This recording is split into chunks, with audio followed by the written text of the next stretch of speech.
വിവേകാനന്ദൻ, നല്ല ഐശ്വര്യമുണ്ട് നിങ്ങൾക്ക്. നിങ്ങളെ കണ്ടതിന് ശേഷം പോസിറ്റീവായി എത്ര നല്ല കാര്യങ്ങൾ സംഭവിച്ചെന്നറിയോ? ഇപ്പൊ തന്നെ ഞങ്ങൾ വാങ്ങാൻ മോഹിച്ചൊരു വീട്, വിലയുടെ പ്രശ്നത്തിൽ അത് പെശകി നിൽക്കായിരുന്നു. ഇന്നലെ രാത്രി അതിന്റെ ഓണർ വന്നിട്ട് പറഞ്ഞു ഞങ്ങൾ പറഞ്ഞ വിലയ്ക്ക് അത് തരാന്ന്. അഡ്വാൻസ് കൊടുക്കാൻ ഒരു 10 ലക്ഷം രൂപ വേണം. ഗോൾഡ് വെറുതെ വീട്ടിലിരുന്നിട്ട് എന്തിനാ? ദാ ഇത് വെച്ചിട്ട് എനിക്കൊരു 10 ലക്ഷം രൂപ തരണം. ഒരു മിനിറ്റ് ശിവകാമി, പെട്ടെന്നൊരു 10 ലക്ഷം രൂപ ക്യാഷേ ക്യാബിലേക്ക് ഒന്ന് കൊണ്ടുവരണേ. ആ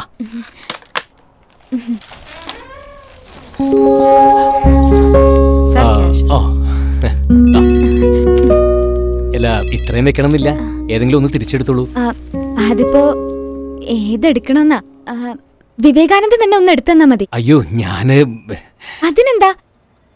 അന്ന് നജീബ് 4 പകരം 1 പറഞ്ഞിരുന്നെങ്കിൽ എന്റെ ജീവിതത്തിലേക്ക് കടന്നു വരേണ്ടിയിരുന്ന ആളല്ലേ.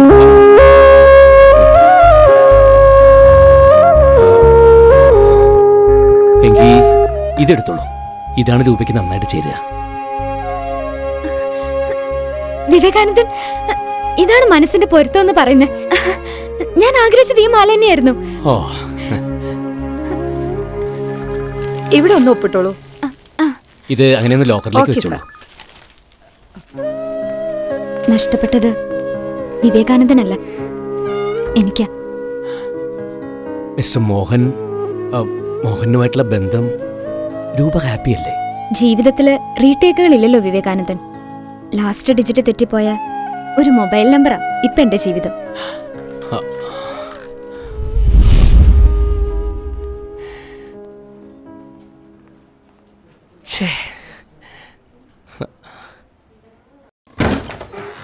മുതലാളി വരാൻ പറഞ്ഞു. ആയിക്കോട്ടെ.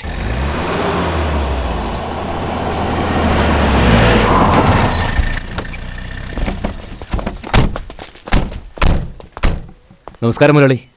വിവേകാനന്ദന്റെ വീടിന്റെ ആധാരം സഹകരണ ബാങ്കിൽ ഇരിക്കുകയാണല്ലേ? അതെ മുതലാളി. എന്തേ, ജപ്തി വല്ലതും? ജപ്തി, പക്ഷെ അത് വീടിനല്ല. ആരാടാ ഇവിടെ?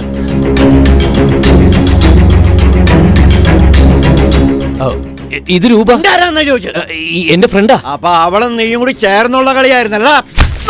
എന്റെ മോനെ, നട്ടു നിറച്ച് വളർത്തുവാൻ മാത്രമല്ല വെട്ടിയറിഞ്ഞ് വളമാക്കാനും പാപ്പിച്ചതിനറിയാം. നോക്കടാ, ഇത് മുഴുവൻ മുക്കുമണ്ടമാ, മുക്കുമണ്ടം.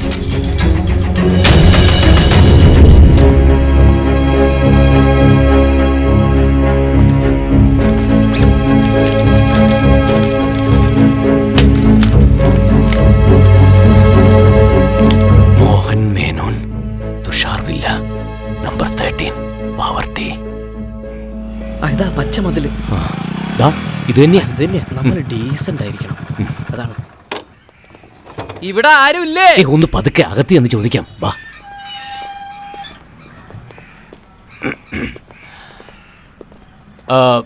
സാർ, ആരാ?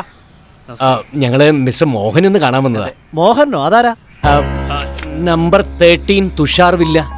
അഡ്രസ് ഇത് തന്നെ, പക്ഷേ മോഹൻ എന്നൊരാൾ കൂടി ഇല്ല. ഞങ്ങൾ ഉദ്ദേശിച്ചത് രൂപയുടെ ഭർത്താവ് മോഹൻ. സോറി മിസ്റ്റർ, ഇവിടെ മോഹനും ഇല്ല രൂപയില്ല. ഇത് എന്റെ വീടാ. നിങ്ങളെ ആരോ തെറ്റിദ്ധരിപ്പിച്ചിരിക്കുക. സാർ, ഞങ്ങൾ മോഹനെ ഒന്ന് കണ്ടിട്ട് പോകണം. പോണം. ചെല്ല്. സേതുവളിയെ പറ്റിച്ച പോലെ അവള് നിന്നെ പറ്റിച്ചാടാ. ഇതുപോലെയുള്ള കുറ്റങ്ങൾക്ക് പാപ്പച്ച മുതലാളിയുടെ നിയമപുസ്തകത്തിലെ ശിക്ഷ 2 കൈയും കാലും തല്ലി ഒടിച്ച് ഏതെങ്കിലും വൃക്ക കമ്പനിക്ക് നമ്മളെ വിൽക്കുക എന്നുള്ളതാ.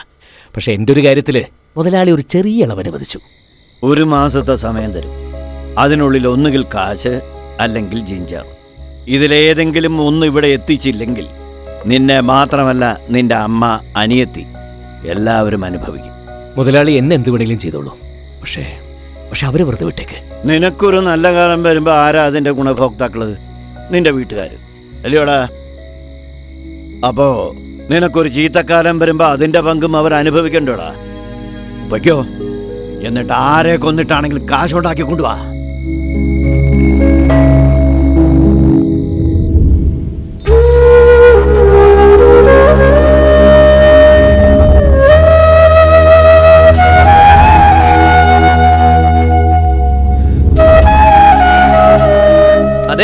എന്തായി? അഹമ്മദ് കുട്ടി സാഹിബ് കാശ് കടം കൊടുക്കൽ നിർത്തി. കാശ് കടം കൊടുത്ത നഷ്ടം രണ്ടാണെന്നാ മൂപ്പര് പറയുന്നത്.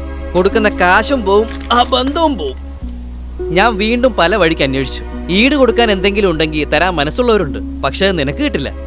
ഈ ഫീൽഡിൽ നിന്റെ ട്രാക്ക് റെക്കോർഡ് അത്രയ്ക്ക് മോശ. ഇനിയിപ്പോ ഞാൻ എന്ത് ചെയ്യും? ഒരു മാസം കൊണ്ട് 10 ലക്ഷം രൂപ, അത് ഞാൻ എങ്ങനെ ഉണ്ടാക്കും എന്റെ ഈശ്വര? ഒന്നുകിൽ നാളെയാണ് ഭാഗ്യക്കുരി അടിക്കണം, അല്ലെങ്കിൽ മോഷ്ടിക്കണം. മോഷ്ടിക്കാനോ?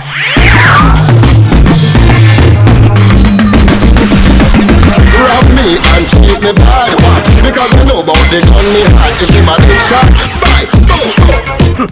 മോഷണം അങ്ങനെ ഏതൊരു ഇരപ്പാളിക്കും ചെയ്യാവുന്ന ജോലിയല്ല, അതൊരു കലയാണ്. മോഷ്ടിക്കുന്നവൻ അപ്പോ കലാകാരനും. കേശവൻ മോഷണമെന്ന കലയിലെ നിത്യഹരിത നായകൻ. കഴിഞ്ഞ കുറെ വർഷങ്ങളായി ഈ രംഗത്ത് സജീവം. പക്ഷേ ഇതുവരെ ഒരു കേസിലും പിടിക്കപ്പെട്ടിട്ടില്ല. സ്വന്തം ഡ്രൈവിംഗ് സ്കൂളിന്റെ മറവിൽ പുതിയ മോഷ്ടാക്കൾക്ക് വേണ്ട ചില്ലറ ഉപദേശങ്ങൾ, ശാസ്ത്രീയ മോഷ്ടാക്കളെക്കുറിച്ചുള്ള സ്റ്റഡി ക്ലാസുകൾ, ഇതൊക്കെയാണ് കേശവന്റെ ഇപ്പോഴത്തെ ഏർപ്പാടുകൾ.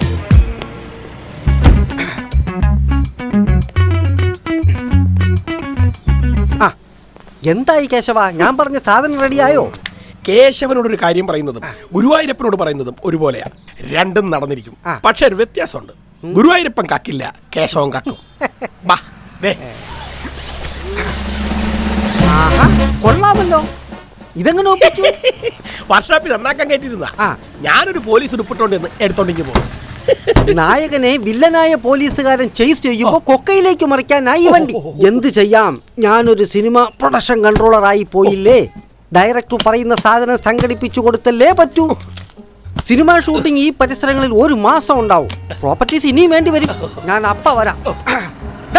ആ സെറ്റുകാരനെ ഇങ്ങ് വിളി.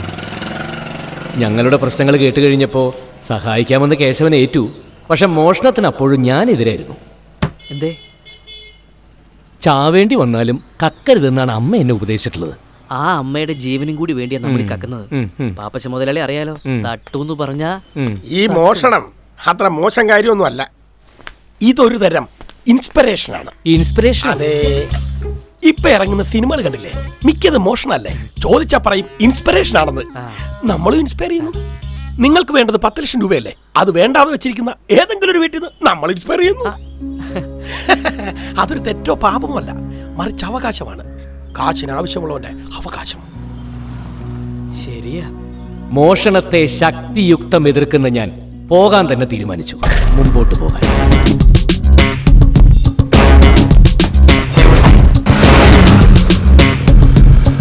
ഈ ആളുകൾ 3 തരമുണ്ട്: ലോവർ, അപ്പർ, മിഡിൽ. ഈ അപ്പർ ക്ലാസിന്റെ വീട്ടിലാണ് നമുക്ക് കയറേണ്ടത്. അതുപോലെ വീടുകളുമുണ്ട് പലതരം. നല്ല ലക്ഷണം ഒത്തത്, ഒക്കാത്തത്, ഒപ്പിച്ചാൽ ഒക്കുന്നത്, ഒരിക്കലും ഒക്കാത്തത്, അഥവാ കുഴപ്പം പിടിച്ചത്. നല്ല ലക്ഷണയുക്തമായ വീട് വേണം നമ്മൾ തെരഞ്ഞെടുക്കാൻ. ഈ വാസ്തു എന്നൊക്കെ പറയണതേ വെറുതെ ആളുകളെ പറ്റിക്കാൻ ഉണ്ടാക്കി വെച്ചിട്ട് കാര്യമൊന്നുമല്ല. ഞാൻ മനസ്സിലാക്കിയെടുത്തോളം അതും മോഷണം പോലെ തന്നെ ഒരു ശാസ്ത്രമാണ്.